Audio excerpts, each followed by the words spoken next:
Hello, people of the internet. I'm the one with the plan, and I am coming back today with the Madden Legends tournament. I did this for last year, I think. I can't remember. It seems like such a long time ago, but basically, I'm shaking up the format a bit.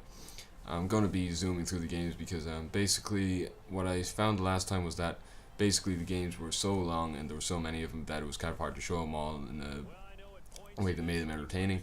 So I'm just going to sim through the first 6 games, and then I'm going to show the going to show 2 randomly selected games before I actually film them. So I might actually miss out on like a really high scoring game, or there might be a few matchups that are really high stakes that get simmed. But either way, these are pre-predicted anyway. So whatever happens, hopefully we get an entertaining matchup. So yeah, I'm gonna be doing this. The way it's done too is also changed. So I'm going to have it basically that you only play every team once, as opposed to the other way where you play your division rivals twice, because I just felt that was too much work to be done. I mean, I think we can get through this faster because honestly, it's not like anyone really cares about it at this point, and so hopefully, if I make the videos kind of more presentable to a wider audience, I can hopefully gain some traction with this, and maybe this could become an annual thing. I don't know. So anyway, I can't really say much about these games. They were really high scoring, for one thing. There's a few shock results there. Like I think the Texans beat the Broncos. That was a really shocking one. Browns there had a good victory there over or not the Browns. The Chargers had a good victory there over the Indianapolis Colts. This is Madden 17, so I'm kind of behind again, like when I started doing the Madden Legends tournament in Madden 15. But I don't think I'm too far behind. Like I don't think I'm that far behind. So Madden 17 should do just fine. And either way, it's not like the squads will change anytime soon. But I don't know. Maybe during one of these, I'll talk about like the NFL or something, because I've still got a minute left to go, and I'm looking at this, and I want to show all the results. And this is kind of really long. I mean, I was going to show the just the scores at the end, but I figured that would be too short, and I wouldn't have time to talk about anything meaningful. Obviously, I was wrong, so maybe I'll change this up for next time. I don't know. I'll see how it goes. Expect a bit of kind of testing and changing around the format a bit. Not too drastic, just a little edits here and there that might make it more entertaining. But so obviously I know how the 2 games I picked for this week went, and I have to say they were really surprising. So anyway, the 2 games I picked for this week were the Buffalo Bills at the Cleveland Browns and the Miami Dolphins at the Baltimore Ravens. So just looking at it here, this is the last simulated game before I can start talking about what actually happened. And I think the first game up is the Browns and Bills. Either way, we're going to see what happens, and I'm going to give you the rundown on what happened during the game. And for those of you who know me in real life, I don't usually talk with an American accent, but I find that it's easier to understand than my usual accent, which is basically all over the place. And you might understand the occasional word. So with that explanation, because I did get questions about that, I do get asked about these videos. So that's the explanation for that. Anyway, so yes, I was right. It is Browns and Bills football, and it is between 2 premier offenses, which is why I picked this game, because I knew this was just going to be a really high-scoring game right out of the gate. So that kickoff return was same as a touchback, really, 25 yards out, and the Bills did well on the first drive, didn't get into the end zone, but were able to kick over a field goal, so they at least got points on the board for the first possession of the game. Now anyway, the Browns trying to make a good start as well, but disaster strikes and they end up fumbling the football. Now thankfully for the Browns, Conlon is tackled down after he has to go to ground to pick up the football, and then Jim Kelly rolls out to his left. He's looking for a pass. The Browns defense doing a really good job of shutting him down. The fumble then is recovered by the Browns defense, so there were no consequences, I guess, for that earlier fumble by I think Max Beatty. Might have been someone else, but either way, the Browns managed to punch it in. It's not Jim Brown. I don't know who the hell that is, but it's the Browns running back that isn't Jim Brown. I think it's Greg Pruitt is his name. But anyway, Jim Kelly throws an interception there. So the Browns actually end up turning the tables completely in this game, but the Bills do manage to hold Jim Brown and a pretty strong Browns offense to a fourth down, and so the Browns have to settle for a field goal. So this still means it's a 10-point game. So anyway, Jim Kelly looking to jumpstart the offense again, goes over the middle, and he's got a perfect pass on 3rd and 4 to set up the Buffalo Bills inside the red zone. And then they give it to the 32 on the other side of the ball, O.J. Simpson, who recently got released from prison. And yeah, so it's 10-10 at the moment. And then 32 on the other side of the ball responds. It is 17-10 thanks to Jim Brown, who is arguably the greatest running back of all time. And, you know, I look at the footage for him and I can't really argue with that. There he is again, getting another touchdown to set up a 2-possession lead for his team in this game. It's all going really well. And Otto Graham needs to pretty much pull his own weight here because, yeah, he's throwing interceptions. And while that, I suppose maybe, you know, I mean, I control these players because if I didn't, it would be like a 3-6 game every single week, you know, with the exception of a few. And so, yeah, I try to, I play my best for both sides. Like, I am very neutral. I mean, I do have a team I support, but I am still very neutral in the games, and I do not influence the outcomes whatsoever. So just a disclaimer there. But yeah, it's Max Speedy, I think is his name. Now it's probably not, but you know, I don't give a fuck. They all wear the same uniforms. They're all scoring for the same team, so individual names don't matter. So yeah, so the Browns got another touchdown, but went for 2, didn't get it.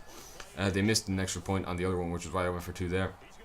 So yeah, going over the middle then is tipped in the air and intercepted by the Browns. Jim Kelly is having an absolute nightmare, as are the Buffalo Bills, who can't seem to get anything done on offense today. So here's Jim Brown on the play fake. Otto Graham looking down the field. He's got to look for an option here.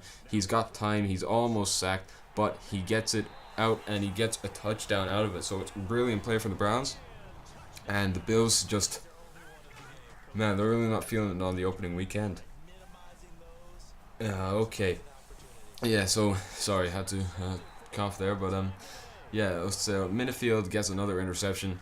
Jim Kelly just not doing anything right so far today, and he gets picked off again, and this time it's a disaster as it's a pick 6. So the Browns have scored 43 points in their opening game, which is something I didn't think would happen. I did expect this to be a high-scoring game, but I anticipated that the Bills might come out on top. But thankfully, fortune's turned for the Bills as they do get this touchdown. That flag there was against the defense, I think, for holding, so the penalty was declined. The Bills get a touchdown, so it's 17-43.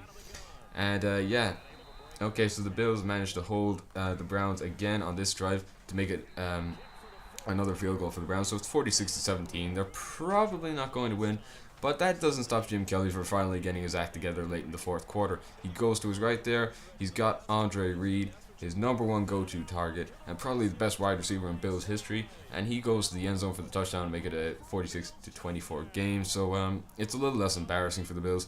It makes it look like they at least tried in this game, which might be a fair reflection depending on your views. So yeah, anyway, 49-24 there. Yeah, going pretty well for both teams, and then this interception here for the Browns ends the game. I lied when I said it was going well for both teams, but I suppose in the final 2 minutes, if you looked at it that way, it kind of was. But either way, a really good offensive game, and the Browns pull out a surprise win, crushing the Bills, a 49-24, big win for the Browns. So yeah, in the other game, which was between, yeah, so I'm gonna do these on division, so you know, if you noticed, if you were smart enough to pay attention, I'm not saying you were stupid if you didn't, but yeah, I kind of worded that poorly, but basically, if you have enough attention to detail, you'll probably notice that these are organized by division.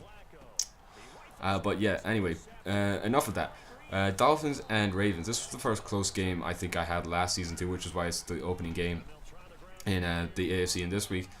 But anyway, Mercury Morris here gets a brilliant handoff and he goes a long way. That is the first big run I've seen of the season. Sorry I had to cut there, but yeah, basically, you get the idea. Dolphins get held. They have to kick over a field goal. So yeah, things are going okay for the Dolphins at the moment.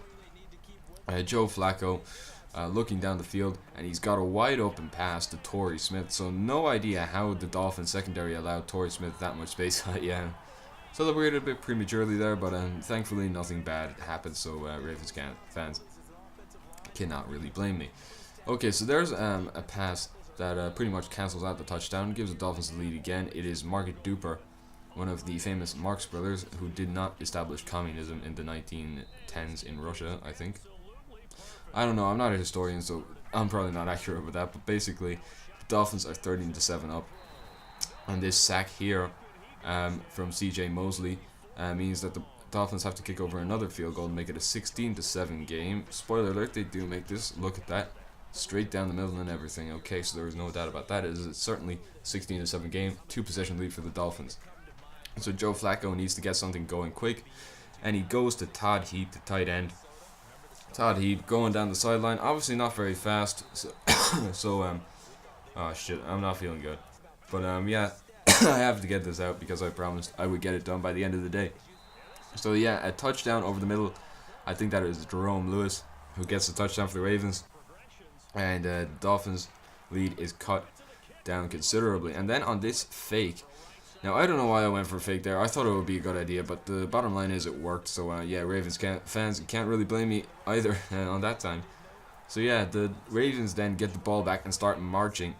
And Joe Flacco is really commanding this offense now. He threw an interception, I think, once. I mean, I'm already forgetting these highlights as I'm going on. But, yeah, so obviously I don't show everything, but basically the Ravens here take the lead with a field goal to make it an 18-16 game. So with 18-16, you've got a really close game, and then Mercury Morris gets into the end zone again, so that means it is a 23-18 game. It's a one-possession game, and on fourth down, somehow Joe Flacco gets it out to Kyle Juszczyk, who gets into the end zone. 4th and 2, going the distance with 40 seconds on the clock. I like it's 39, but who gives a shit? But yeah, 23-24. The Ravens going for a two-pointer, and they don't get it. It is 24-23. Ravens have to hold off Dan Marino for one possession. So the question is, can they do it? Well, we're going to have to find out. This play here is just going to go for a touchback, so it's out to the 25-yard line. Dolphins still have all 3 timeouts. Dan Marino looking down the field, and he goes for it. He's got the catch somehow. I don't know how. And it's in field goal range. So Dan only needs one play to get it done. And on this field goal attempt here, the Dolphins are successful and they bring home the win. Okay, so yeah, that is it. I've been the man with the plan. Thank you for watching my videos. And stick around for one more thing that I promised I would do. I want you to make sure you absolutely fucking smash the shit out of that fucking like button. Otherwise, I don't get to eat tonight. Thank you. Hope you have a good day.